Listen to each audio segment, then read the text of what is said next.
Hi there, welcome back to Mo's Garage. In today's episode, we're going to be talking about our sailboat, our Seaward 26RK. She is a trailable sailboat that has a retractable keel that goes anywhere from 18 inches down to 6 foot.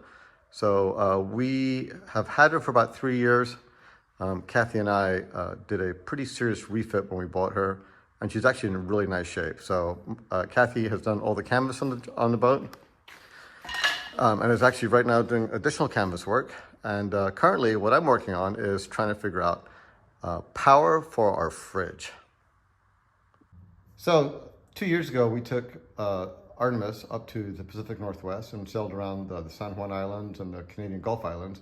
And at the time we decided we wanted to have cold drinks, cold food, and we were trying to figure out what to do for a fridge. We did not want to necessarily. The ice box that the boat comes with, it's not very well insulated. And so we decided to get a powered cooler. And really, I wanted something that was gonna have a low amp draw and also had a compressor in it. So several friends of mine pointed me towards the brand name Dometic. This is their 55 CFX. We actually have a kind of a cover over it. And so the nice thing about this particular fridge is that plenty of room, and believe it or not, this thing comes off, and when you want to have your 5 o'clock cocktails, this actually has a ice cube maker, so it's pretty nice in that regards. I really like that feature actually. It's always nice to have ice for your cocktails, even when on the boat, so that's great.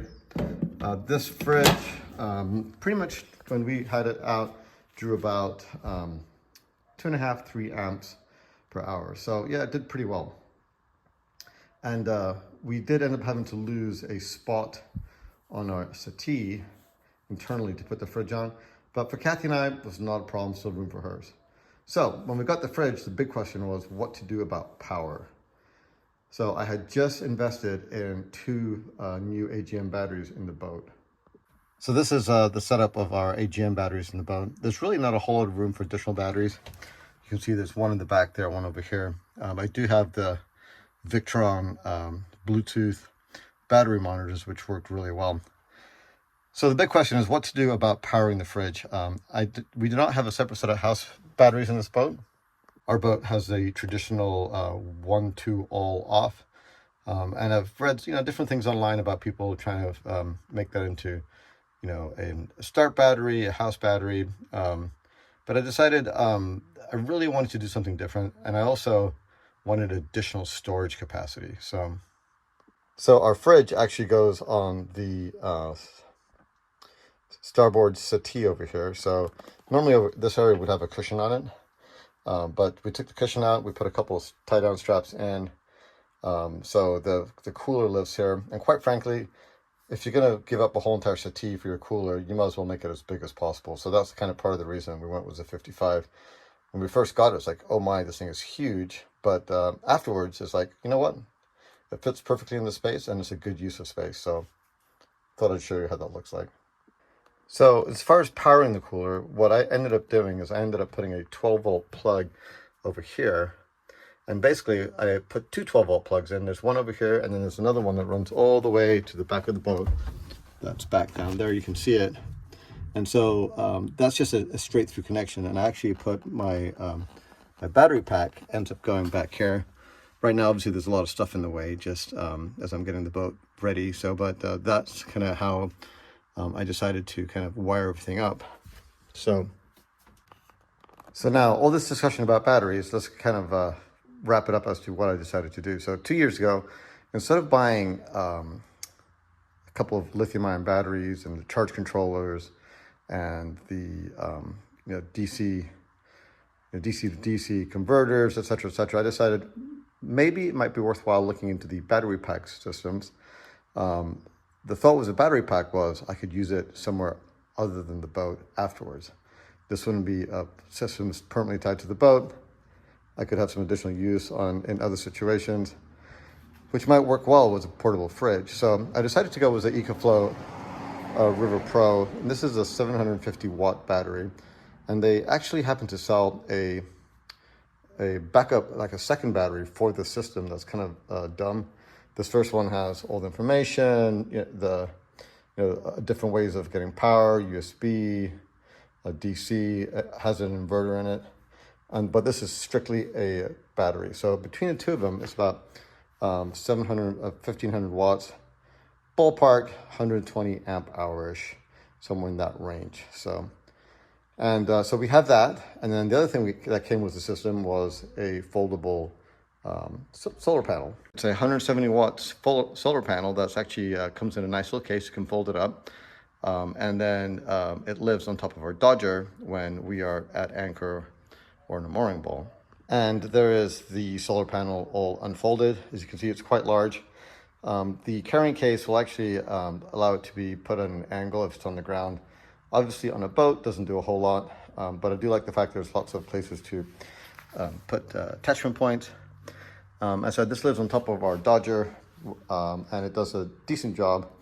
Obviously, it's hard to get all the shadows out, so it's not 100% efficient. And because the Dodger has some curvature to it, it's not always pointing at the right direction. But it's not a bad system at all.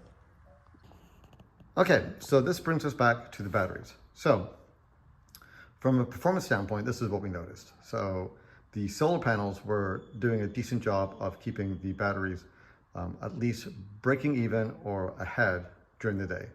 On an overcast day, we would break even the amount of power generated from the solar panel versus what was used from the fridge. And then on a sunny day, we'd get ahead, which was awesome. But that being said, on average, what we noticed is that we had about enough energy for about 3 days worth of usage. And at that point in time, we would be getting dangerously low percentage on our batteries. And the challenge we ran into is as follows. These batteries charge awesomely on AC. And in an hour and a half, you can go from like 1% to 100%, no problem. Now, DC current, they are limited about the amount of juice it can take in. So it takes pretty much a full 8 hours of DC current to charge these things fully. Challenge being too, the rate at which they charge is not that much greater than the rate that the cooler is using. So you don't really get too far ahead. One option, like on a regular sailboat, would be, hey, let's run the motor for a couple of hours, charge the battery. Well, running the motors for a couple of hours on these things does not really get you that far ahead. And the killer is that every night you're losing 8 to 9 hours of basically pure usage in the fridge without any power coming in from solar. So that was a pretty big deficit to kind of come over. So the challenge is, how do we do this? If we want to be off the grid a little bit longer than 3 days at a time, how can we get these batteries charged up? So that is actually really that is actually what we're going to be talking about today in this episode. So I spoke to one of my friends about this here locally. He's put solar in his camper before, and so my thoughts, and really it was he was the one who suggested. I almost was seriously thinking about putting lithium-ion batteries in our boat for this trip, and he's like, hey, wait a minute, have you tried or thought about maybe putting an inverter? Because with an inverter, I can increase the amount of amps that we're charging the battery, because it's the battery at that point in time is getting juice from 110 volts versus the DC system. So I got a 500 watt Phoenix 12 Victron inverter, and the main thing with these EcoFlow batteries is that you need a pure sine wave inverter, otherwise it won't work. So the plan currently is as follows. So I have about 220 amp hours of battery between my two AGMs that I have in the boat, and I have a 60 amp alternator. So I'm thinking with 500 watts that we should still be a little bit ahead of the game, especially if I have full batteries. So we did a test on the EcoFlow. Now the EcoFlow is pretty nice. When you fire it up, you have all kinds of information that it gives you, percentage of the battery, input and output watts, et cetera, et cetera. And the one thing that we found out that when we had the fridge hooked up and plugged into the power, like AC power in the house, we're using up to 650 watts with regards to that load. So at 500 watts, it won't suck the full 650, obviously, but we should be able to charge them at a much higher rate using AC than being limited by the DC charge rate. So the experiment is going to be this time around. So we're going to install the inverter. So I've got the inverter bought. I have all the fun stuff here for installing it. I have going to put a 50 amp circuit breaker on it. I've got the 8-gauge cable here to hook it up to the battery. So, and we're going to see how this thing works. So I will definitely show you kind of how we're doing the install on the boat. And then what we'll go is that once we get up there in Pacific Northwest, we'll report back in and I'll give you a full rundown of if it's actually working the way it's supposed to work, or if I just spent a bunch of money for no good reason. So we'll find out soon. So anyway, so let me just kind of show you the details of the installation. And then I said, most likely the real meat and potatoes or the proof of concept won't be for another couple of months, maybe a month and a half, when we basically put the boat back in the water and see how it all works. Cool. Okay, so prior to putting the inverter in the boat, I'm going to go ahead and just get it wired up. It's going to be a lot easier to get these wires in here on the table than where in the location where it's mounted. So I've got the 8-gauge positive and negative wire, and then this wire here is actually for the remote on-off switch. So both are boat approved, so we'll go ahead and get this in the boat, and we'll check that out here in a sec. Okay, so we have the holes drilled to mount the inverter. We have the inverter. We have the cables kind of quasi-corralled. So our next trick is to be able to get it inside the boat while putting bolts in and nuts and the whole 9 yards. So yeah, I don't think we'll be videotaping that, so wish me luck. So good news, inverter is installed. My little paper template did wonders. The screws actually lined up. If you look inside, I've got all the cables ready to route, and you can see kind of the installation there right below my battery charger. So yeah, pretty happy with it. So now we'll get the go ahead and get the negative hooked up to the battery, and then way back over here, I'm not sure you can see that, maybe not, but there is the switch. We'll get the positive wired up to the actual 1 to all switch. So yeah, good. So got me a special crimper to put the ends on, and then as I said before, we also have the wire that's going to run to the switch which I previously installed, which is over here. So this will be the switch for the inverter, and then I'm going to put, I believe I'm just going to put the outlet for the inverter up on this wall. I was going to put it on the back, but there's really no easy way to get back there. So so up here we'll just have to do. So anyway, yeah, so next steps is most likely getting the wiring sorted. Actually, I also need to figure out where to put my circuit breaker. I would like to put the circuit breaker maybe somewhere on the inside, and potentially maybe on somewhere we can easily get to it. So I need to kind of check that out. So okay, awesome. So good news, I've installed the circuit breaker for the inverter. While I'm at it, I'm actually installing a kind of USB plug here by the V-berth, just so I can leave my phone up here overnight and plug it in. As you can see, hopefully, looking a little weird, there is the 50 amp breaker that I bought. So we're going to tie it into the switch here shortly. And then we have a couple of these cables that are going to go. One is for the actual USB plug, and the other one's for the on-off switch for the inverter. So those are going to kind of run through all the way over and basically end up here at the front panel. At the front panel, I'm going to be basically putting in a box for an AC plug. So we're just going to put a single plug there. We're just going to mark an inverter, and right now I have kind of the pattern showing up where I want it. So we're going to cut a hole there. And we're going to cut a hole using my fun little Harbor Freight vibratory tool. Had this thing for quite a while. Does a pretty good job. So I actually, even though this isn't part of the video, you may notice this looks like a brand new faucet. The reason is it is a brand new faucet. And we actually had to kind of cut an access port on the back here to be able to get to the nut underneath and all the fittings. So that's kind of sort of job in progress. So good times. I always really like working on these things that everything gets installed before they mate the inner shell to the hull, never to be seen by human eyes again. So anyway, so the next step is we're going to go ahead and cut the hole. I have a shop vac in here. I'm kind of covered head to toe today. I've been having a little bit of issue with some fiberglass particles in my skin, so I'm trying to avoid that. So today I'm wearing gloves, long sleeves, pants, the whole 9 yards. And I always have been wearing a respirator in here because this creates a lot of dust, and you definitely do not want to breathe that stuff. So anyway, not enough hands to really tape the actual cutting of the hole.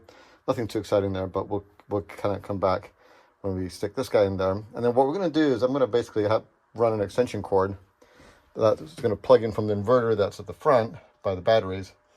And then I'm going to take the back end of the plug of the extension cord and wire it into a regular 110 socket. So that's the plan for today. So awesome. Okay, and voila, hole is cut, insert is put in, and it's nice and snug. So yeah, that is ready to rock and roll. Now we just need to run our wire back here, our plug, and our faceplate. We'll put a little label that says inverter on it, and life will be great. Awesome. Okay, so we're ready to rock here. I have zip tied all this cable together. Again, this is the extension cord plugged into the inverter. This is the on-off switch for the inverter, and it's also the 12-volt power supply for my USB. I have an old batten from one of my previous sailboats that I've shoved down in here. So the goal is, I have these kind of zip tied at regular intervals. I'm going to tape it to the one end and hope that I can just pull it out over here, and that will be a big help to getting it back, basically back under the sink and back over here to where it needs to go. So okay, let's check it out. Okay, so obviously I got everything wired up. I've got the socket wired up. The reason there's a 3-prong in there right now is because my plug to the battery, it's got one of those anti-kid tampering things, and my current battery plug is not wanting to go through here. So I put this little 3-prong that is going in. So that's in. So we got everything hooked up. So here's the inverter power button. It turns on. And now the big trick is what's going to happen when we turn our battery on here. So you'll see it, check it out.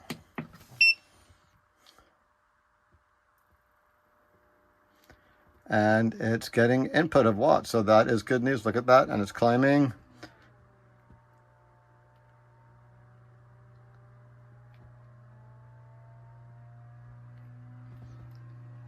And the fan is kicking on in the inverter. And let's see where it maxes out.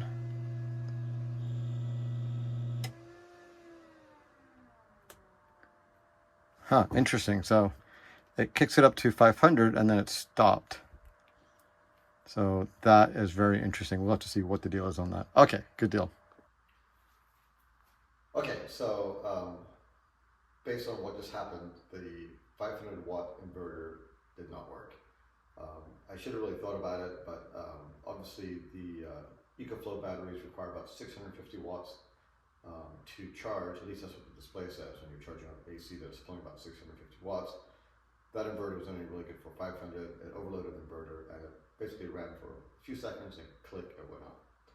So since then, done a fair amount of work. I went ahead and swapped out the 500-watt inverter for a Victron 800-watt inverter.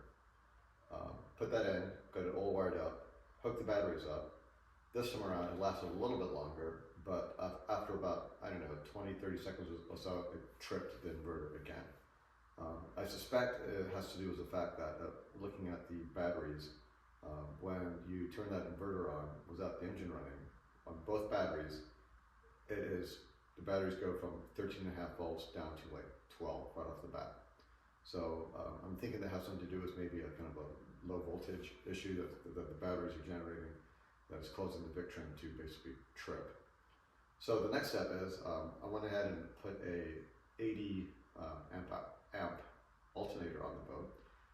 The boat came stock with a 16 amp alternator. So the next test is really to, when we launch the boat, have the engine running, full batteries, see what happens when we hook up the charger, and see if that will actually keep the inverter working and charge our batteries up.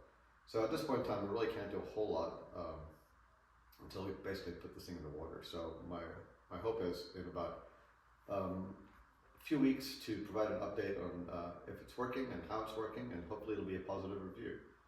In the meantime, I appreciate you watching this episode. Hopefully you've learned something from it. I definitely have. It's been a bit of a lesson. I must admit, I'm a civil engineer. I'm not an electrical engineer. And it's a bit of a baptism by fire in this particular case, but it's good. I mean, that's what makes you learn. So anyway, hope you enjoyed this episode. If you want to watch additional content like this, please hit the subscribe button. And if you like this episode, please give me a big thumbs up down below. Until next time, bye-bye now.